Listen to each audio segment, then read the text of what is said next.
नमस्कार, स्वागत है आप सभी का डीडी न्यूज पर। आप देख रहे हैं मिड डे प्राइम। मैं हूं ऋतु वर्मा। अगले 1 घंटे में हम बात करेंगे देश भर की बड़ी खबरों की। प्रधानमंत्री नरेंद्र मोदी यूनाइटेड किंगडम की ऐतिहासिक यात्रा पर लंदन पहुंच चुके हैं। प्रधानमंत्री मोदी ब्रिटेन के प्रधानमंत्री कीर स्टारमर से द्विपक्षीय वार्ता में व्यापार, रक्षा, जलवायु, इनोवेशन और शिक्षा जैसे विषयों पर विस्तार से चर्चा करेंगे। साथ ही Bharat Britain free trade agreement यानी मुक्त व्यापार समझौते को औपचारिक रूप दिए जाने की भी संभावना है। संभावित मुक्त व्यापार समझौता भारत और ब्रिटेन की रणनीतिक साझेदारी को कहीं अधिक मजबूती से आगे बढ़ाएगा, जो अभी रोड मैप 2030 के आधार पर आगे बढ़ रहे हैं। बताएंगे आपको इस समझौते से दोनों देशों में व्यापार में क्या बदलेगा। साथ ही मॉनसून सत्र के चौथे दिन भी विपक्ष का हंगामा जारी है। इसी के साथ होगी खेल, कला, संस्कृति क्षेत्र से भी कई खबरें। लेकिन सबसे पहले शुरुआत करेंगे अभी तक की बड़ी खबरों के साथ। प्रधानमंत्री नरेंद्र मोदी के ब्रिटेन दौरे से जुड़ेगा द्विपक्षीय संबंधों में नया अध्याय। दोनों देशों के बीच ऐतिहासिक एफटीए पर हस्ताक्षर की संभावनाएं प्रबल, खुलेंगे अवसरों के नए द्वार।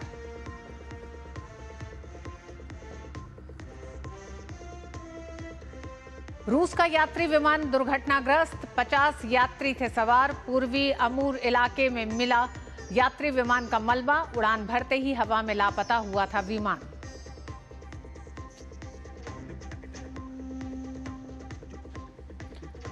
लोकसभा में चौथे दिन भी विपक्ष का हंगामा जारी। सदन की कार्रवाई 2 बजे तक स्थगित। वहीं राज्यसभा में सेवानिवृत्त हो रहे सांसदों को दी गई विदाई।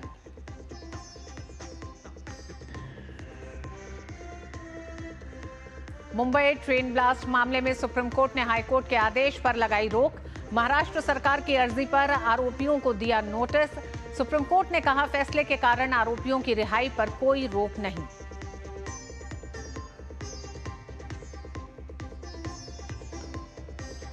और महिला विश्व शतरंज कप में दिख सकता है ऑल इंडियन फाइनल। 19 साल की दिव्या देशमुख ने फाइनल में पहुंचकर रचा इतिहास।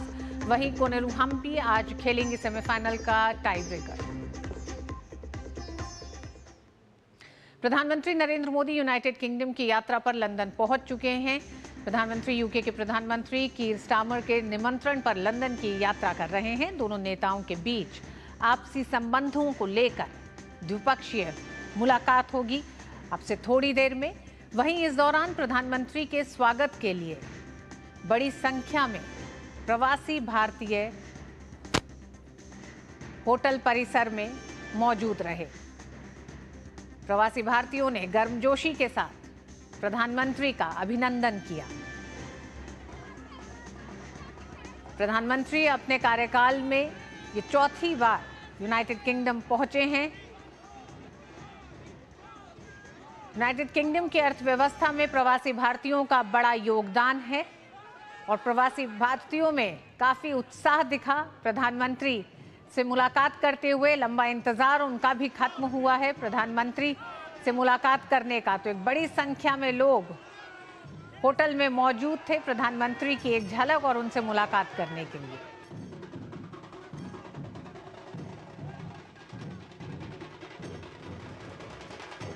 प्रवासी भारतीयों में उत्साह देखते ही बनता है।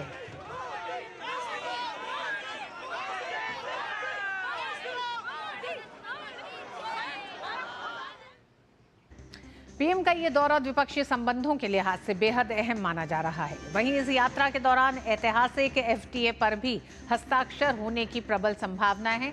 आइए जानते हैं आखिर क्या है बहुचर्चित एफटीए या मुक्त व्यापार समझौता।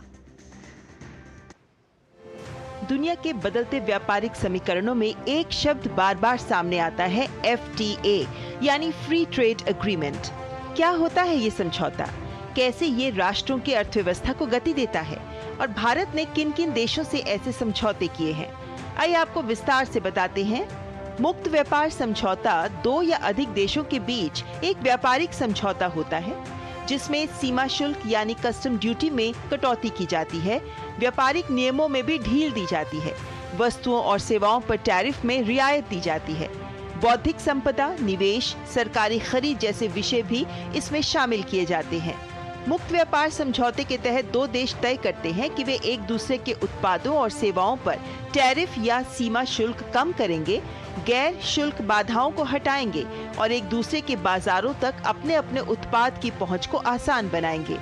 एफटीए से व्यापार अधिक प्रतिस्पर्धी बनता है, निर्यात को बढ़ावा मिलता है, निवेश को आकर्षित करने में आसानी होती है और रोजगार सृजन बहुत तेजी से होता है। अभी तक भारत ने कई देशों और संगठनों के साथ फ्री ट्रेड एग्रीमेंट किया है। इनमें 10 देशों का संगठन ASEAN, Japan, Korea, Singapore, Thailand, Malaysia, Australia, UAE, Mauritius, Sri Lanka, Bhutan, यूरोपीय समूह EFTA यानी नॉर्वे, स्विट्जरलैंड, आइसलैंड और लिक्टेनस्टाइन जैसे देश और संगठन इसमें शामिल हैं। भारत के इस समय 15 से अधिक सक्रिय FTA या व्यापक व्यापार समझौते हैं, जिनके माध्यम से देश ने अंतर्राष्ट्रीय बाजारों में अपने निर्यात की पहुंच बढ़ाई है। इन समझौतों से भारत के MSME सेक्टर को बढ़ने में खासी मदद मिली है और सेवा क्षेत्र विशेषकर IT, शिक्षा और स्वास्थ्य को वैश्विक प्लेटफॉर्म पर पहचान मिली है। अभी तक भारत ने जो FTA किए हैं उससे कितना लाभ हुआ है, ये आंकड़े इस बात की सीधी गवाही देते हैं। UAE में भारत के 90% निर्यात शुल्क मुक्त हुए, जिसमें वस्त्र, रत्न, फार्मास्यूटिकल्स शामिल हैं। UAE को भारतीय निर्यात में पहले साल में ही 12% वृद्धि हुई। ऑस्ट्रेलिया समझौते से भारत में आने वाले FDI में 25% की वृद्धि हुई। FTA के बाद आसियान देशों को भारत के कपड़ा निर्यात में 15% की वृद्धि हुई। FTA से कृषि निर्यात बढ़ा, जिससे ग्रामीणों की आय बढ़ी। मॉरिशस में चीनी, चाय पर शुल्क में कटौती से कृषि निर्यात बढ़ा। भारत को तकनीक और ज्ञान हस्तांतरण का भी लाभ मिल रहा है। ग्रीन एनर्जी के लिए ऑस्ट्रेलियाई समझौता बेहद मददगार साबित हुआ है। यूरोपीय देशों में भारतीय उत्पादों के मानकीकरण, प्रमाणन भी सरल हो गया है। कुल मिलाकर देखा जाए तो FTA सिर्फ व्यापारिक समझौता नहीं, एक रणनीतिक साझेदारी होती है जो कूटनीति, अर्थनीति और राष्ट्रीय हितों के बीच एक सेतु का काम करती है। लंदन से अरिंद प्रताप सिंह की report, DD news.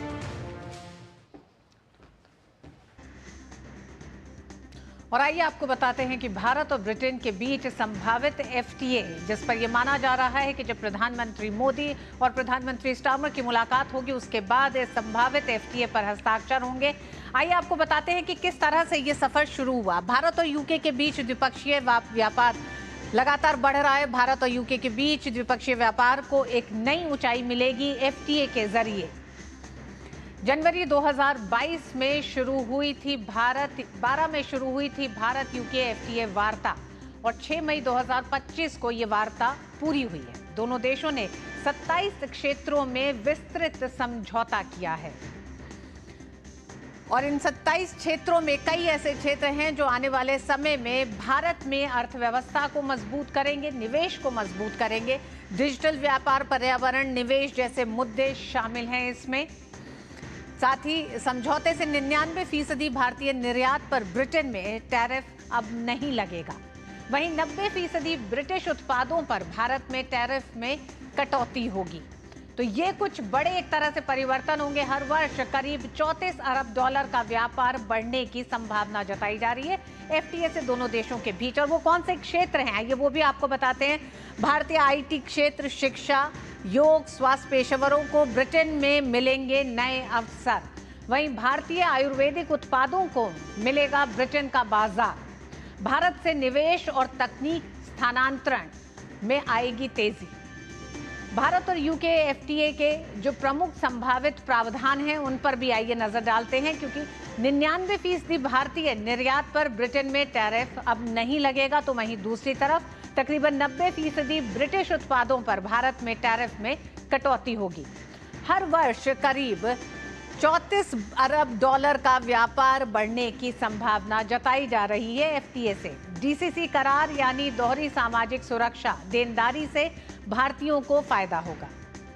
IT company, शिक्षा, योग, स्वास्थ्य पेशेवरों और ब्रिटेन में इन्हें नए अवसर मिलेंगे, तो वहीं भारतीय टेक्सटाइल, चमड़ा, रत्न आभूषण, ऑटो पार्ट्स का भी निर्यात बढ़ेगा।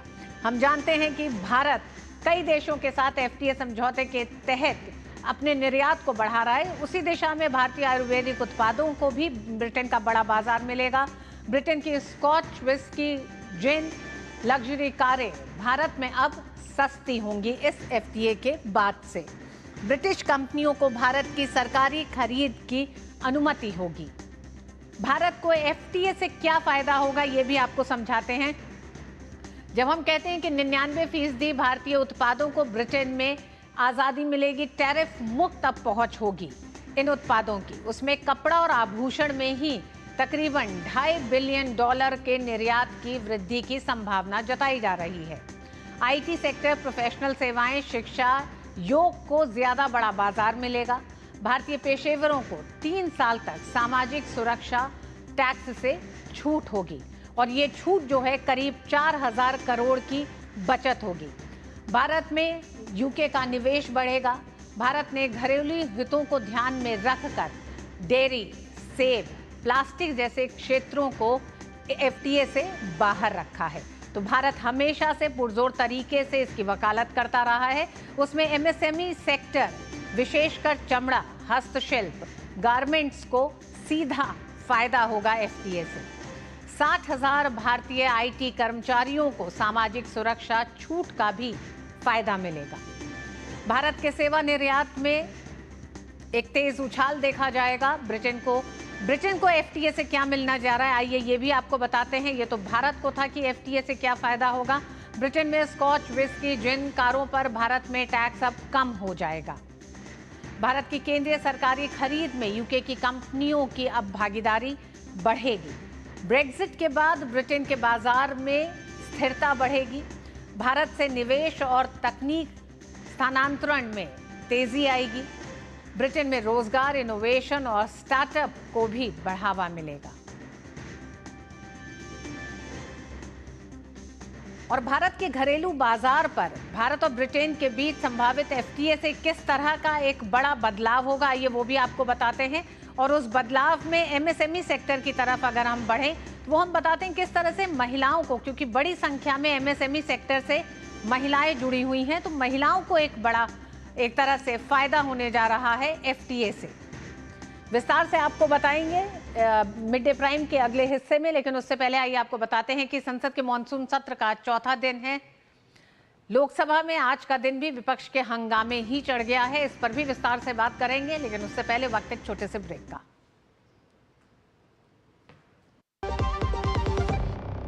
यशस्वी प्रधानमंत्री नरेंद्र मोदी जी के संकल्प सबका साथ सबका विकास को माननीय मुख्यमंत्री योगी आदित्यनाथ जी ने सामाजिक एकता एवं समरसता के उच्चतम मानदंडों के साथ बनाया है यूपी सरकार का मूल मंत्र। परिणाम स्वरूप 2017 के बाद उत्तर प्रदेश में सभी को मिले बिना किसी भेदभाव के रोजगार के समान अवसर एवं योजनाओं के लाभ।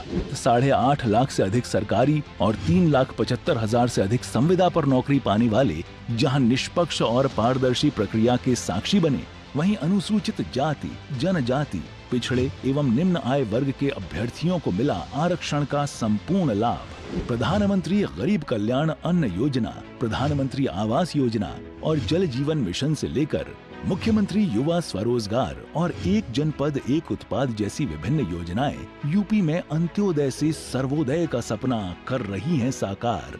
काम दमदार, डबल इंजन सरकार। जो लक्ष्य चुना था समझ आने लगा है। जीएलए यूनिवर्सिटी, उच्च लक्ष्य की निश्चित प्राप्ति। और संसद के मॉनसून सत्र का चौथा दिन है। लोकसभा में आज का दिन भी विपक्ष के हंगामे के साथ शुरू हुआ। लोकसभा में विपक्ष के हंगामे के चलते लगातार चौथे दिन भी प्रश्नकाल नहीं चल सका और कार्रवाई को दोपहर 2 बजे तक के लिए स्थगित कर दिया गया। लोकसभा अध्यक्ष ओम बिरला ने प्रश्नकाल के दौरान विपक्ष के हंगामे पर कहा कि प्रश्नकाल का समय बेहद अहम समय होता है। इस दौरान जनता से जुड़े अहम प्रश्न पूछे जाते हैं, इसे यूं हंगामे के भेंट नहीं चढ़ाना चाहिए।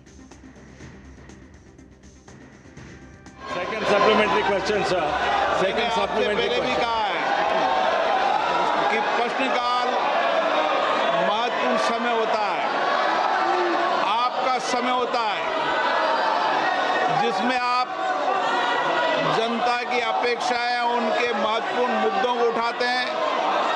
सरकार की जवाबदेही होती है। कई मंत्रालय विभागों के अंदर आपके हुए उठायों से मंत्रालय विभाग में जवाब देते होती है। और मुझे कई मान्य सदस्यों ने कहा कि प्रश्नकाल बहुत मुश्किल से उनका आता है और आपका व्यवहार जिस तरीके से रहता है ये सदन की गरिमा के अनुकूल नहीं है। उधर राज्यसभा की कार्रवाई की शुरुआत आज नाम निर्देशित सांसद उज्जवल देवराव निकम की शपथ के साथ हुई। इसके बाद सभा पटल पर विभिन्न पत्र और स्थायी समिति के प्रतिवेदन रखे गए। इसके साथ ही उच्च सदन से सेवानिवृत्त हो रहे सांसदों को विदाई भी दी गई। नेता सदन जेपी नड्डा ने इन सांसदों को शुभकामनाएं दी।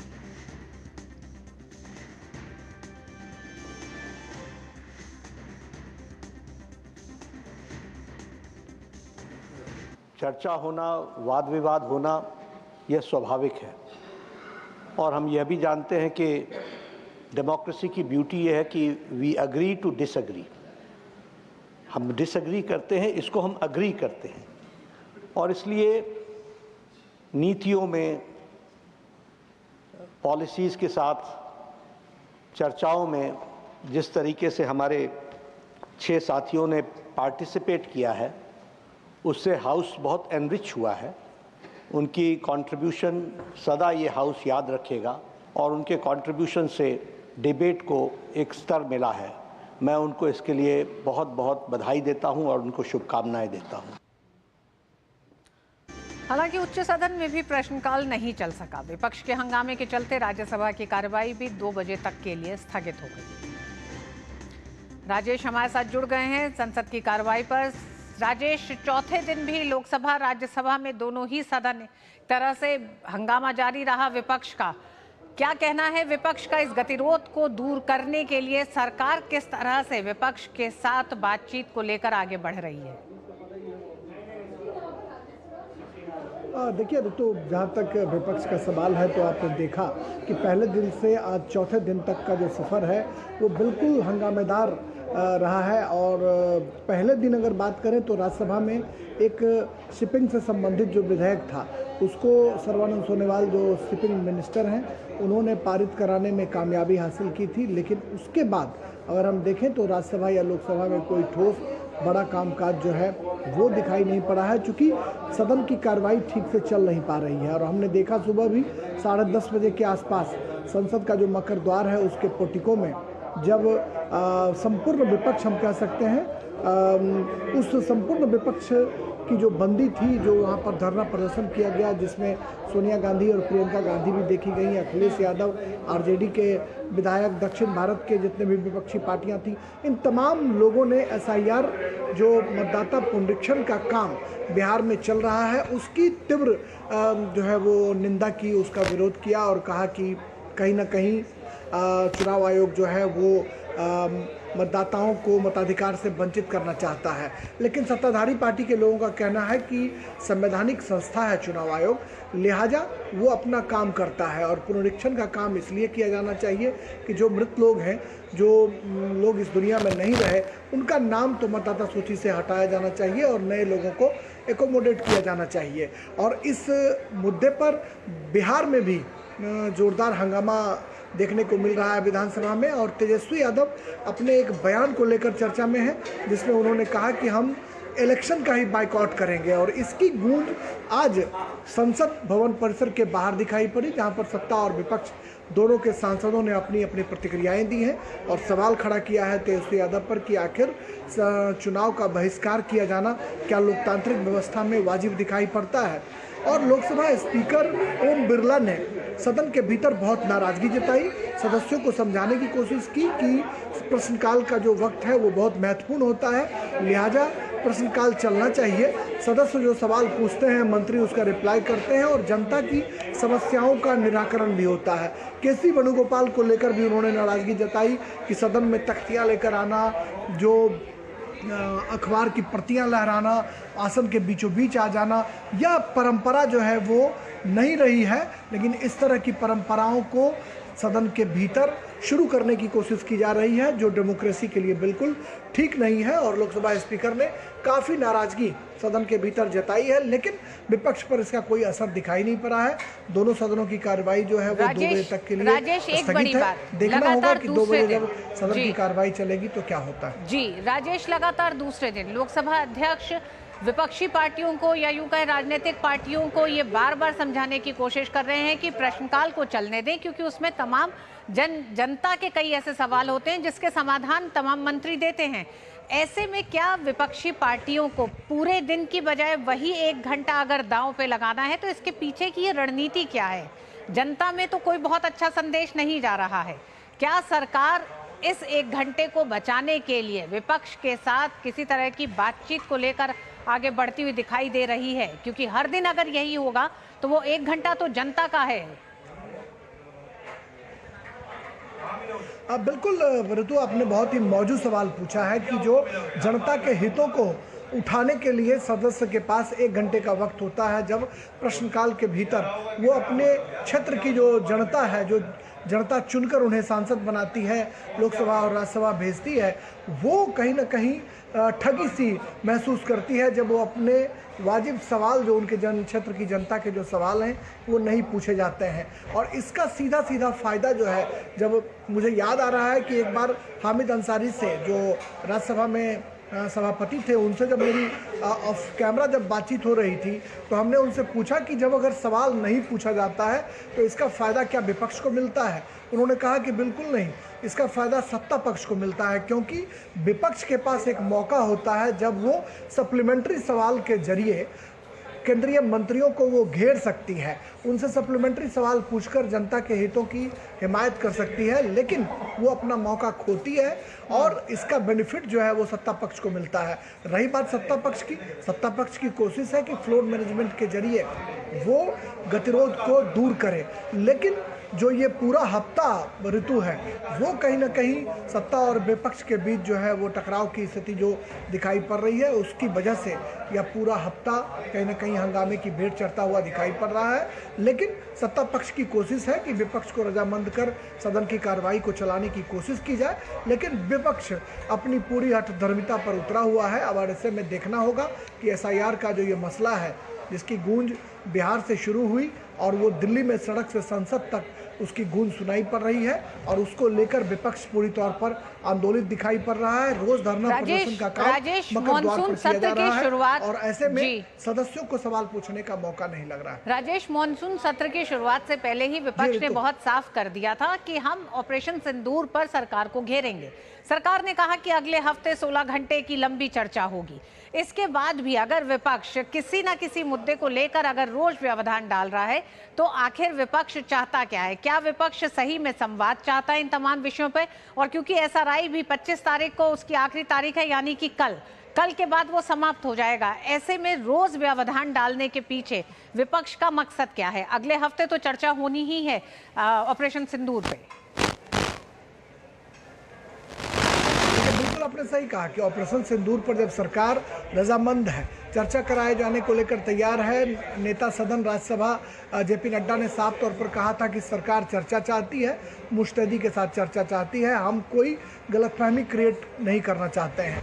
लेकिन विपक्ष के पास एक बड़ा मौका होता है, जब अगर 15-16 घंटे किसी मुद्दे पर बहस होती है ऋतु, तो निश्चित तौर पर विपक्ष के पास एक बड़ा मौका होता है जब उस मौके का वो इस्तेमाल करती है और सत्ता पक्ष को घेरने की कोशिश करती है। अगर सदन में चर्चा नहीं होती है तो विपक्ष के जो लोग हैं, उनके पास जो सवाल पूछने का मौका होता है या चर्चा में भाग लेने के जो मौके होते हैं, विपक्ष स्वयं गंवाता है और इसका सीधा सीधा लाभ रूलिंग पार्टी को मिलता है। तो ऐसी स्थिति में जब ऑपरेशन सिंदूर के जरिए विपक्ष सरकार को घेर सकती थी, तमाम आशंकाओं को वो पटल पर रख सकती थी और सरकार उसका जवाब देने को बाध्य भी होती। जो तरह तरह की चर्चाएं या गॉसिप ऑपरेशन सिंदूर या पहलगाम अटैक को लेकर की जाती है, उस पर विपक्ष अपनी आशंकाओं का जवाब सरकार से मांगती और सरकार को जवाब देना होता चर्चा के दौरान।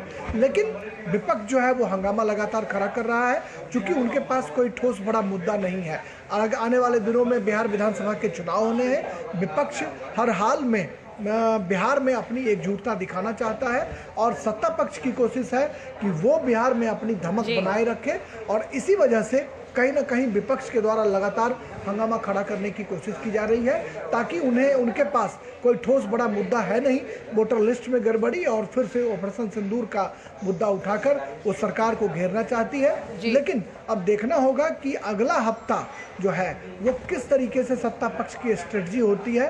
ये उम्मीद की जानी चाहिए कि अगले हफ्ते में सब कुछ ठीक ठाक हो और सदन की कार्रवाई चले, ताकि भोली भाली जनता जो अपने सांसदों को चुनकर दिल्ली भेजती है वो कहीं न कहीं बिल्कुल राजेश, राजनीतिक पार्टियों को सोचना होगा। जब देश में गरीबी की बात होती है, जब देश में टैक्स पेयर्स के पैसों की बात होती है, तो मॉनसून सत्र का एक एक दिन बेहद अहम है, क्योंकि इसमें भी जो एक खर्च है, एक बड़ा खर्च टैक्स पेयर्स का पैसा ही है। तो पूरी कार्रवाई में जिस तरह से एक बड़ा नुकसान, एक तरफ तो जनता के सवालों की अनदेखी हो रही है, उनके हितों की अनदेखी हो रही है, दूसरी तरफ एक बड़ा नुकसान आर्थिकी का भी है। तो दोनों पर सवाल लेकर उठता है विपक्षी पार्टियों की मंशाओं को। किस तरह से ये पूरा हफ्ता, एक तरह से मात्र एक दिन बचा है, शुक्रवार का दिन, हम देख रहे हैं पिछले 4 दिन इसी तरह से विपक्ष के हंगामे की भेंट चढ़ा है। बहुत बहुत धन्यवाद राजेश पूरी जानकारी के लिए। 2006 मुंबई ट्रेन ब्लास्ट मामले में सुप्रीम कोर्ट ने मुंबई हाई कोर्ट के फैसले पर रोक लगा दी है। इस पर भी आगे बात करेंगे, वक्त एक छोटे से ब्रेक का। 2006 मुंबई ट्रेन ब्लास्ट मामले में सुप्रीम कोर्ट ने बॉम्बे हाई कोर्ट के फैसले पर रोक लगा दी है। महाराष्ट्र सरकार की अर्जी पर सुनवाई करते हुए कोर्ट ने आरोपियों को नोटिस जारी किया है। सॉलिसिटर जनरल तुषार मेहता ने कहा कि बॉम्बे हाई कोर्ट के फैसले के बाद आरोपी रिहा किए जा चुके हैं। सॉलिसिटर जनरल ने स्पष्ट किया है कि फैसले पर रोक की मांग केवल लंबित मामलों पर फैसले के असर को लेकर की जा रही है। रिहा हो चुके आरोपियों को वापस जेल भेजने की कोई मंशा नहीं है। सॉलिसिटर जनरल तुषार मेहता ने कोर्ट को बताया कि रोक की मांग इसलिए की जा रही है क्योंकि हाईकोर्ट के फैसले के हिस्से मकोका के दूसरे मामलों पर असर डाल सकते हैं। दरअसल महाराष्ट्र सरकार ने मामले में सभी 12 आरोपियों को रिहा करने के बॉम्बे हाईकोर्ट के फैसले को सुप्रीम कोर्ट में चुनौती दी है। इससे पहले महाराष्ट्र की निचली अदालत ने 12 आरोपियों को मामले में दोषी ठहराया था, जिसे बाद में बॉम्बे हाईकोर्ट ने पलट दिया और सभी आरोपियों को रिहा करने का फैसला दिया। गौरतलब है कि 2006 में मुंबई ट्रेन में सीरियल धमाके में सैकड़ों लोगों की जान चली गई थी और 800 के करीब लोग घायल हुए थे। इस पूरे मामले पर विकास सारथी हमारे साथ जुड़ गए हैं। विकास, सबसे पहला सवाल तो सुप्रीम कोर्ट ने क्या इसको आंशिक रोक कहेंगे? बिल्कुल, देखिए सुप्रीम कोर्ट की इस रोक को आप अंतरिम रोक कह सकते हैं इसके अमल पर, क्योंकि अब सुप्रीम कोर्ट इसकी जो भी इसमें दलीलें रखी गई हैं कि सेंटर की तरफ से अपनी याचिका में अपील में कि किन किन हिस्सों पर उनको आपत्ति है हाईकोर्ट के फैसले में, उन सभी को देखेगा और उनको अगर सही पाया, उन आपत्तियों को सही पाया तो उन हिस्सों को हटाया जा सकता है। दूसरी बात, यहाँ पर सॉलिसिटर जनरल तुषार मेहता ने साफ किया कि वो आज की जो सुनवाई है उसमें सिर्फ और सिर्फ इसलिए रोक लगाने की मांग कर रहे हैं सुप्रीम कोर्ट से क्योंकि वो उनको इस बात का भय है कि मकोका के मामलों में इसी फैसले की नजीर दे करके निचली अदालतें या हाईकोर्ट कुछ फैसले दे सकती हैं जिसको कि रोका जाना चाहिए, क्योंकि यहाँ पर एक बड़ा ऑब्जर्वेशन बॉम्बे हाईकोर्ट का मकोका के तहत एक सैंक्शन लेने की जो प्रक्रिया होती है उस पर एक बड़ा सवाल बॉम्बे हाईकोर्ट ने अपने फैसले में खड़ा कर दिया है। और कहीं ना कहीं केंद्र को लगता है, महाराष्ट्र सरकार को लगता है कि इससे आने वाले दिनों में मकोका के जो और मामले हैं उन पर भी असर पड़ जाएगा। तो ये जो 12 लोग रिहा किए जा चुके हैं, जैसा कि सॉलिसिटर जनरल ने कोर्ट को बताया, इनको वापस जेल भेजने या इनको सरेंडर करने का निर्देश देने का भी कोई सवाल यहां पर अभी खड़ा नहीं हुआ है। हालांकि ये अपील पर निर्भर करेगा, जब विस्तार से सुप्रीम कोर्ट अपील पर सुनवाई करेगा तो अगर अपील स्वीकार हो जाती है महाराष्ट्र सरकार की और फैसला पलट दिया जाता है तो जाहिर है कि इन 12 लोगों को सरेंडर करके वापस जेल जाना होगा। और अगर बॉम्बे हाईकोर्ट के फैसले पर सुप्रीम कोर्ट की भी मोहर लगती है तो यही व्यवस्था रहेगी, यानी वो लोग जेल से बाहर रहेंगे। तो मेरिट्स पर बहस आने वाले दिनों में होगी, लेकिन फिलहाल एक चीज स्पष्ट है कि सुप्रीम कोर्ट के इस रोक के बाद मकोका के जो अन्य मामले लंबित हैं देश की अलग अलग अदालतों में या बॉम्बे हाईकोर्ट में भी, वो इस पर्टिकुलर जजमेंट से इन्फ्लुएंस नहीं होंगे, इसके आधार पर कोई फैसला या आदेश जारी नहीं करेंगे। जी विकास, ये भी जानना चाहेंगे, मकोका का हवाला दिया जा रहा है तो मकोका के उन मामलों पे किस तरह का बड़ा असर हो सकता है इस फैसले से? सुप्रीम कोर्ट ने अंतरिम रोक लगा दी है, लेकिन हाईकोर्ट के फैसले के बाद क्या दूरगामी असर दिखाई देते हैं जिसकी आशंका जताई है तुषार मेहता ने? बिल्कुल, देखिए आशंका ये जताई गई थी कि मकोका के तहत जब किसी के खिलाफ केस चलता है तो चाहे मकोका हो या यूएपीए हो, इनमें एक सैंक्शन लेने की प्रक्रिया होती है और उस सैंक्शन लेने को आप चुनौती भी दे सकते हैं, आरोपी उसको चुनौती भी दे सकता है।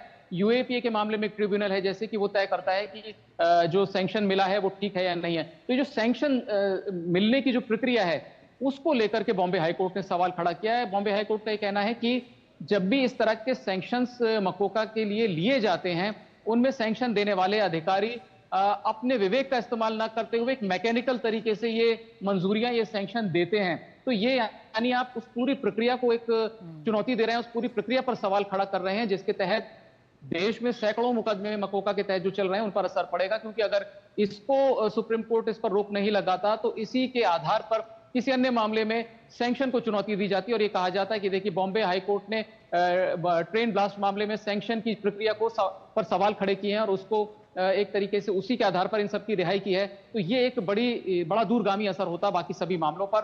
इसी के चलते सुप्रीम कोर्ट पहली ही तारीख पर इस फैसले पर रोक लगाने के लिए तैयार हो गया।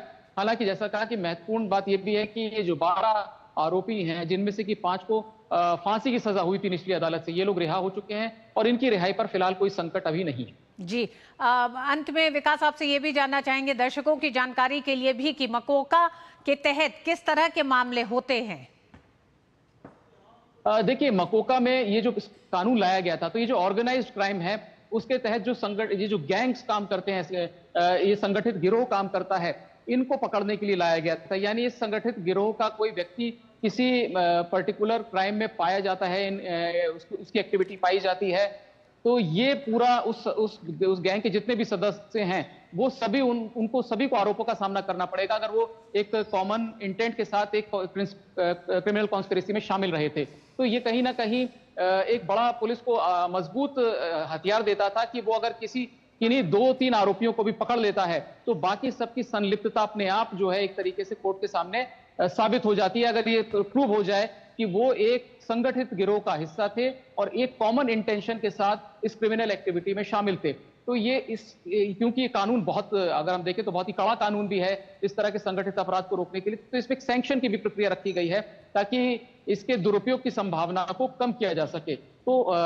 वरिष्ठ जो अधिकारी होते हैं पुलिस के या कई बार संबंधित गृह मंत्रालय के, उनको सैंक्शन देने की अथॉरिटी होती है। उसी प्रक्रिया पर यहां पर सीधे सीधे बॉम्बे हाईकोर्ट ने सवाल उठा दिए थे कि जो सैंक्शनिंग अथॉरिटी है ये क्या अपने विवेक का भी इस्तेमाल करती है या जैसे ही उनके पास कोई चिट्ठी पहुंचती है वो तुरंत सैंक्शन को अप्रूव कर देते हैं। प्रक्रिया को लेकर के यहाँ पर गंभीर सवाल उठाए गए। विकास, आरोपियों को की रिहाई पर किसी तरह की रोक नहीं है, लेकिन आरोपियों को नोटिस जारी किया गया है।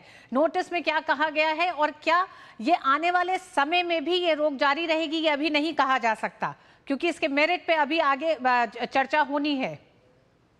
बिल्कुल ऋतु, अब ये जो रिहाई का मामला है, ये जो इनको रिहाई तो हो चुकी है, लेकिन अभी भी सुप्रीम कोर्ट की अपील के आधार पर यह तय होगा कि ये आजाद रहेंगे। क्योंकि सुप्रीम कोर्ट अगर अपील को मंजूर कर लेता है महाराष्ट्र सरकार की और बॉम्बे हाई कोर्ट के फैसले को पलट देता है, दरकिनार कर देता है, तो इन सभी को वापस जेल जाना पड़ सकता है। तो इनके ऊपर जो तलवार है उम्र कैद की और फांसी की सजा की, वो अभी पूरी तरह से नहीं हटी है। कुछ देर के लिए, जब तक कि सुप्रीम कोर्ट इस अपील पर फैसला नहीं ले लेता, तब तक इनको ये जो राहत मिल गई थी बॉम्बे हाई कोर्ट से, ये बरकरार रहेगी। जहां तक नोटिस की बात है तो पिटीशन की कॉपी सर्व की जाती है या रेस्पोंडेंट्स को, यानी यहाँ पर जो आरोपी हैं उन पक्षकारों को ये पिटीशंस की कॉपी मिलेगी। उस पर वो अपना जवाब देंगे कि आखिर बॉम्बे हाई कोर्ट के फैसले में उनके हिसाब से कोई खामी क्यों नहीं है। क्योंकि सीधे सीधे महाराष्ट्र सरकार का ये कहना है कि कुछ बिंदुओं पर तो उसे स्पष्ट तौर पर खामी है। हालांकि इनको जो एक्विट किया है उस पर भी आगे आने वाले दिनों में बहस होगी, उसकी मेरिट्स पर बहस होगी। लेकिन फिलहाल आज जो बड़ी चिंता थी सरकार की वो ये थी कि कहीं इस आदेश के चलते बाकी जो आरोपी हैं जो गंभीर अपराधों में दोषी पाए गए हैं या जो ट्रायल का भी सामना कर रहे हैं, कहीं वो लोग इस फैसले का फायदा उठाते हुए इसी तरह की एप्लीकेशंस न लगाने लगे कोर्ट में और अपने खिलाफ दायर एफआईआर और चार्जशीट को क्वैश करने की मांग करने लगे। बिल्कुल विकास, महाराष्ट्र सरकार की चिंताओं को देखते हुए सुप्रीम कोर्ट ने फिलहाल इस पूरे फैसले पर रोक लगाई है। हालांकि जो आरोपी हैं उनकी रिहाई पर किसी तरह की रोक नहीं है। बहुत बहुत धन्यवाद विकास, विस्तार से पूरी इस मामले को लेकर बारीकियों पर जानकारी के लिए। खबरों में आगे बढ़ते हैं। रूस के सुदूर पूर्वी क्षेत्र में एक यात्री विमान दुर्घटनाग्रस्त हो गया है। ये AN-24 यात्री विमान था जो साइबेरिया की इंगारा एयरलाइंस द्वारा संचालित किया जा रहा था। विमान अमूर क्षेत्र के टाइंडा कस्बे की ओर बढ़ रहा था, तभी वह रडार से लापता हो गया। ये क्षेत्र की सीमा चीन से लगती है। विमान का मलबा टाइंडा से लगभग 15 किलोमीटर दूर एक दुर्गम वन क्षेत्र में पाया गया। जानकारी के मुताबिक विमान में क्रू मेंबर समेत करीब 50 लोग सवार थे। यह हादसा उस वक्त हुआ जब विमान चीन की सीमा से लगे टाइंडा शहर के नजदीक पहुंच रहा था। इलाके का मौसम और दुर्गमता सर्च ऑपरेशन में चुनौती खड़ी कर रही है। नियंत्रण टावर से संपर्क टूटने के बाद हेलीकॉप्टरों और जमीनी इकाइयों की मदद से तुरंत खोज और बचाव अभियान शुरू किया गया। खराब दृश्यता, न्यूनतम तापमान और पहाड़ी जंगली इलाकों के कारण बचाव कार्यों में दिक्कत आ रही है। यात्रियों और चालक दल की स्थिति का अभी पता लगाया जा रहा है। फिलहाल हताहतों की संख्या की पुष्टि अभी तक नहीं हुई है। गौरतलब है कि AN-24 एक 2 इंजन वाला विमान है जिसका इस्तेमाल रूस में मुख्य रूप से क्षेत्रीय मार्गों पर किया जाता है। इनमें से ज्यादातर विमान दशकों पुराने हैं और काफी टूट फूट के बावजूद उड़ान भर रहे हैं। ये एक ऐसा तथ्य है जिसने लंबे समय से विमानन विशेषज्ञों की चिंता बढ़ा दी है। अक्षय डोंगरे इस पूरे मामले पे हमारे साथ जुड़ गए हैं। अक्षय, सबसे पहले तो जानना चाहेंगे कि क्या अपडेट है, क्योंकि अभी भी हताहतों की जानकारी नहीं है। रेस्क्यू ऑपरेशन में भी कई चुनौतियां सामने आ रही हैं। बिल्कुल आपने ठीक कहा, और एक तरह से अगर देखा जाए तो विमान जो दुर्घटनाग्रस्त हुआ है इसके पीछे भी कारण यही बताया जा रहा है और यही स्पेकुलेट एक तरह से किया जा रहा है अभी कि जिस तरह से मौसम खराब रहता है अमूर क्षेत्र में, ये एक तरह से एक बीहड़ है, एक डेजर्ट एरिया है, इसको ठंडा एक रेगिस्तान की तरह देखा जाता है। और अगर बात की जाए इस टेरेन की, तो पहाड़ी क्षेत्र है, वहां पर ठंड बहुत ज्यादा रहती है, कई बार बादल काफी नीचे रहते हैं और बरसात में और ज्यादा दुर्गम स्थिति हो जाती है। और जैसे आपने कहा, एंटोनॉव कंपनी का AN-24 ये जो विमान है, ये काफी दशकों पुराना है और एक तरह से टेक्नोलॉजी अगर देखी जाए तो यूज होकर अब ये विमान काफी पुराने हो चले हैं। और जिस तरह से सैंक्शंस रशिया के ऊपर लगे हुए हैं, उसको लेकर भी कई बार ये चिंता जताई जाती है कि कई सारे एरोनॉटिक अगर पार्ट्स की बात की जाए तो उसको मिलने के लिए भी रशिया को काफी स्ट्रगल करना पड़ रहा है। तो ऐसे में एक मॉडर्नाइजेशन जो होता है ट्रांसपोर्ट फ्लीट का, वो करने में भी समस्या आ रही है। तो इन सभी चीजों को अगर देखते हुए अगर विमान हादसे की तरफ देखा जाए तो ये एक बहुत बड़ी चिंता का विषय है, क्योंकि बाकी अन्य कई ऐसे एंटेनॉव्स अब रशिया के पास इस्तेमाल हो रहे हैं जिनकी प्रॉपरली अपकीपिंग नहीं हो पा रही है, यानी कि सर्विस वगैरह नहीं हो पा रही है। कई सारे अपने सर्विस सीलिंग तक पहुंच चुके हैं। तो ये एक तरह से कही जाए तो ये एक दुर्घटना होने का इंतजार ही हो रहा था, और अब जब ये हुआ है तो अब तमाम तरह की इन्वेस्टिगेशंस की जाएंगी कि आगे किस तरह से फ्लीट को रेगुलर रखा जाए। आपने ठीक कहा, ये एक डोमेस्टिक रूट पे उड़ रहा था। टेंडा जो शहर है रशिया का, चीन की बॉर्डर से लगता है, वहां पर ये जा रहा था और इससे महज कुछ किलोमीटर पहले ये हादसा हुआ। और जिस तरह से मौसम खराब है उसके चलते इस वक्त जो रेस्क्यू ऑपरेशंस है उसमें थोड़ी दिक्कतें आ रही है, लेकिन डेब्री यानी कि जो उसका बचा हुआ मलबा है उसको जो रेस्क्यू वर्कर्स है वो बता रहे हैं कि उसमें आग लग चुकी है। तो हो सकता है कि कुछ लोगों के हताहत होने की भी खबर आए। तो ये एक तरह से वर्स्ट फियर्स है इन्वेस्टिगेटिंग टीम्स के। और जिस तरह से मौसम की वजह से रेस्क्यू ऑपरेशन में देरी हो रही है, उसको देखते हुए लग रहा है कि जो एक तरह से टोल है, जो एक तरह से नुकसान है, वो बढ़ने का एक कारण ये मौसम बन सकता है। जी, बहुत बहुत धन्यवाद अक्षय, पूरी जानकारी के लिए इस पूरे मामले पर। संयुक्त राष्ट्र की शीर्ष अदालत इंटरनेशनल कोर्ट ऑफ जस्टिस ने एक ऐतिहासिक ऐलान किया है। इसमें कहा गया है कि अगर देश जलवायु परिवर्तन से निपटने के लिए जरूरी कदम नहीं उठाते हैं तो ये अंतर्राष्ट्रीय कानून का उल्लंघन माना जा सकता है। अदालत ने इसे मानवता के लिए तत्काल और अस्तित्व का संकट बताया है। अदालत के अध्यक्ष यूजी इवासावा ने सुनवाई में कहा है कि अगर कोई देश जलवायु की रक्षा के लिए उचित कार्रवाई नहीं करता है तो उसे अंतर्राष्ट्रीय स्तर पर गलत आचरण माना जा सकता है। अदालत ने यह भी कहा है कि एक स्वच्छ, स्वस्थ और टिकाऊ पर्यावरण एक मानव अधिकार है। यह निर्णय भविष्य में कई कानूनी कार्रवाइयों का रास्ता खोल सकता है।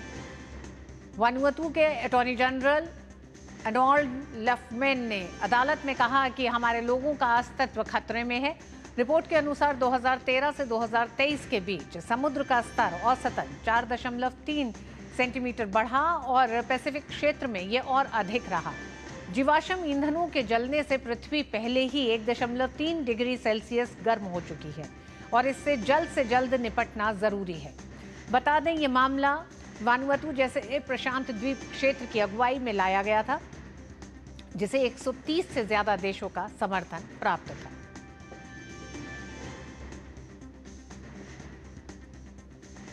भारत सरकार अब चीनी पर्यटकों को फिर से वीजा देने जा रही है। भारत 5 साल बाद ये सेवा फिर से शुरू करेगा।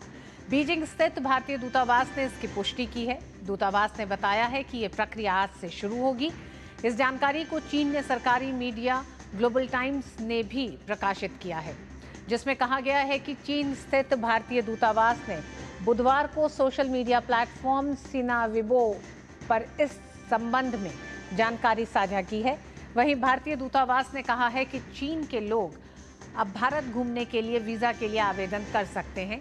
इसके लिए उन्हें सबसे पहले ऑनलाइन आवेदन फॉर्म भरना होगा, फिर वेबसाइट पर जाकर अपॉइंटमेंट लेना होगा। इसके बाद उन्हें अपने पासपोर्ट और ज़रूरी दस्तावेज लेकर वीज़ा केंद्र जाना होगा। ये वीज़ा केंद्र बीजिंग, शंघाई और ग्वांगशू जैसे शहरों में है, जो दक्षिण चीन के ग्वांडोंग प्रांत में आते हैं। वहां जाकर वे अपना आवेदन जमा कर सकते हैं। बता दें कि 2020 में निलंबन के बाद ये पहली बार है जब भारत ने 5 साल के अंतराल के बाद चीनी नागरिकों को पर्यटक वीजा जारी करना फिर से शुरू किया है। और मिड डे प्राइम में वक्त एक छोटे से ब्रेक का है। खबरें अभी और भी हैं, देखते रहिए डीडी न्यूज।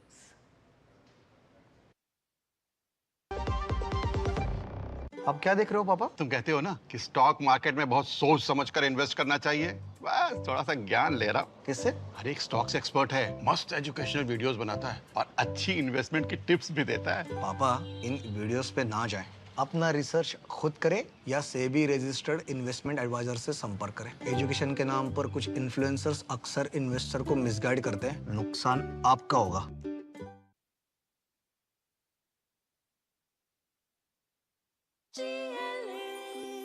जो लक्ष्य चुना था समझ आने लगा है। जीएलए यूनिवर्सिटी, उच्च लक्ष्य की निश्चित प्राप्ति। भारत दुनिया का दूसरा सबसे बड़ा मोबाइल विनिर्माण देश बन गया है। केंद्रीय इलेक्ट्रॉनिक्स एवं सूचना प्रौद्योगिकी राज्य मंत्री जितेंद्र प्रसाद ने लोकसभा में एक लिखित उत्तर में कहा है कि भारत का मोबाइल फोन निर्यात 1.127 गुना बढ़ गया है और ये 1500 करोड़ रुपए से बढ़कर 2 लाख करोड़ रुपए हो गया है, जबकि मोबाइल उत्पादन में 28 गुना वृद्धि हुई है और ये 18,000 करोड़ रुपए से बढ़कर 5,45,000 करोड़ रुपए का हो गया है।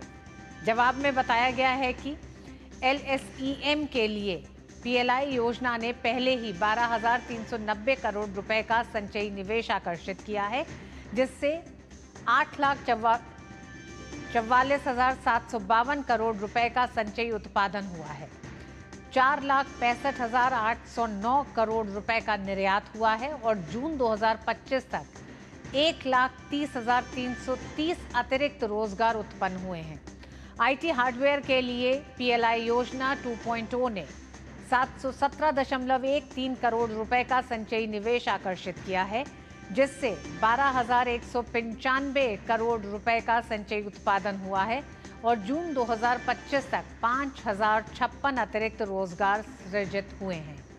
साथ ही केंद्रीय मंत्री ने कहा कि 2014-15 में देश में कुल मोबाइल फोन की मांग का 75% आयात के माध्यम से पूरा किया गया था, जो अब 2024-25 में घटकर 0.02% रह गया है। यानी पिछले 5 वर्षों के दौरान वित्तीय वर्ष 2020-21 से इलेक्ट्रॉनिक्स मैन्युफैक्चरिंग के क्षेत्र में कुल प्रत्यक्ष विदेशी निवेश FDI 4,071 मिलियन अमेरिकी डॉलर का हुआ है, जिसमें 2,802 मिलियन अमेरिकी डॉलर का संचयी FDI का योगदान MEITVI के PLI लाभार्थियों द्वारा दिया गया है। मोदी सरकार की अन्य योजनाओं के साथ ही राष्ट्रीय इलेक्ट्रॉनिक्स नीति 2019 के तहत PLI यानी उत्पादन से जुड़ी प्रोत्साहन योजना से मोबाइल विनिर्माण को बढ़ावा मिला है। मोबाइल मैन्युफैक्चरिंग को बढ़ावा मिला है, जिससे बड़े पैमाने पर इलेक्ट्रॉनिक्स मैन्युफैक्चरिंग देश में तेजी से आगे बढ़ रहा है।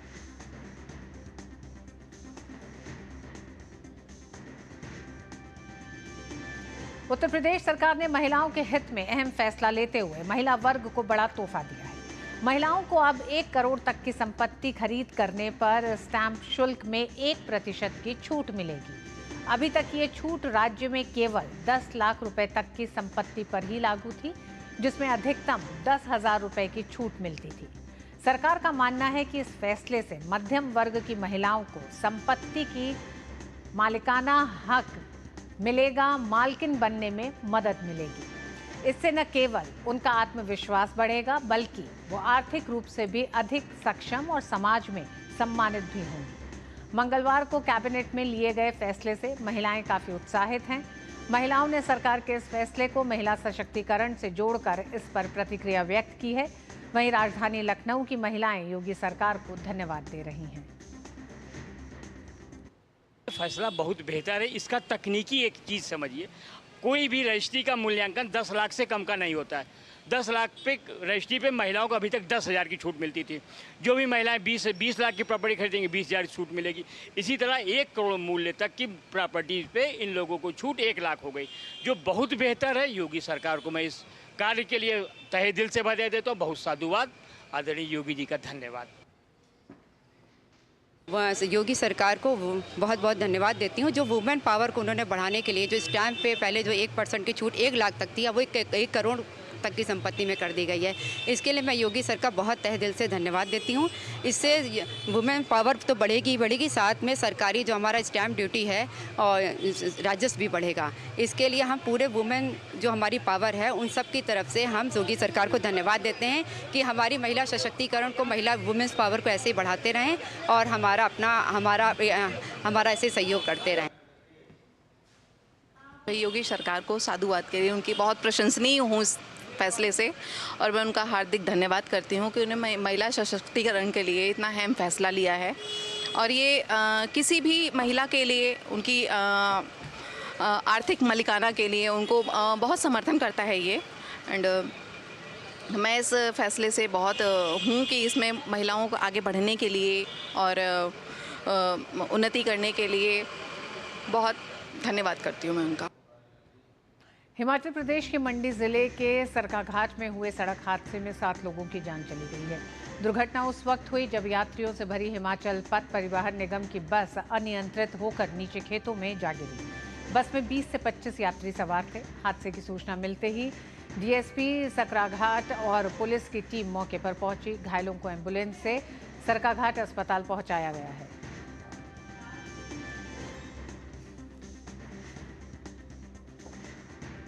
और मिड डे प्राइम में अब खेल की खबरों के लिए आइए सीधे रुख करेंगे अपनी सहयोगी सुचित्रा का।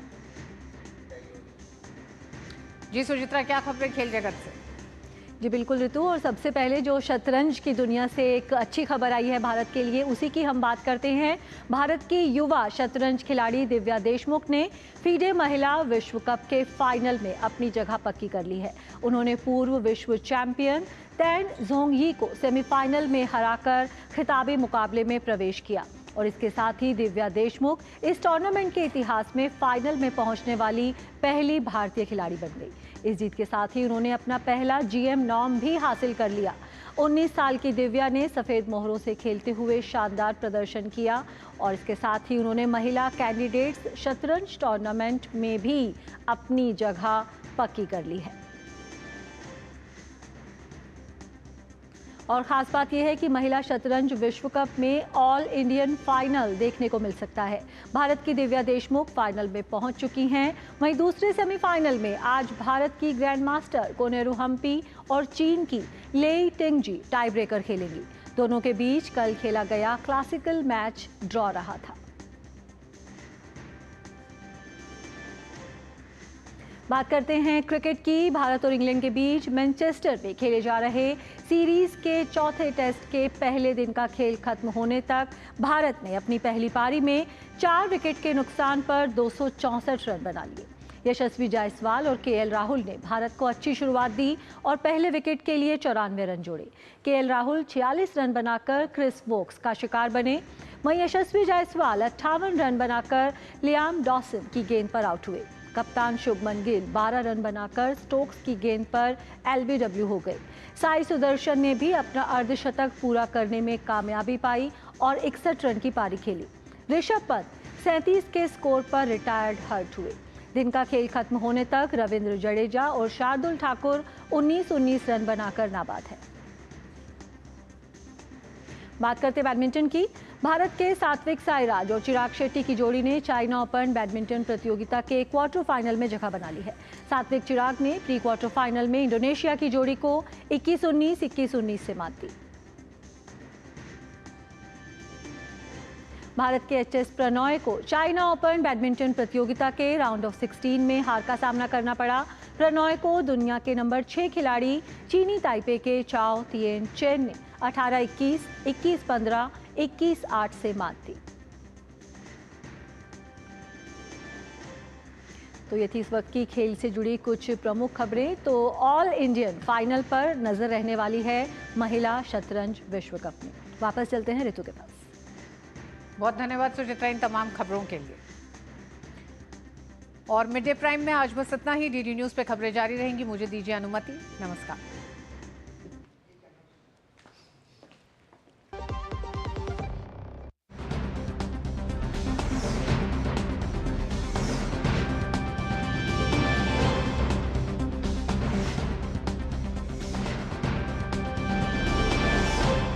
मिड डे प्राइम के प्रायोजक थे LIC।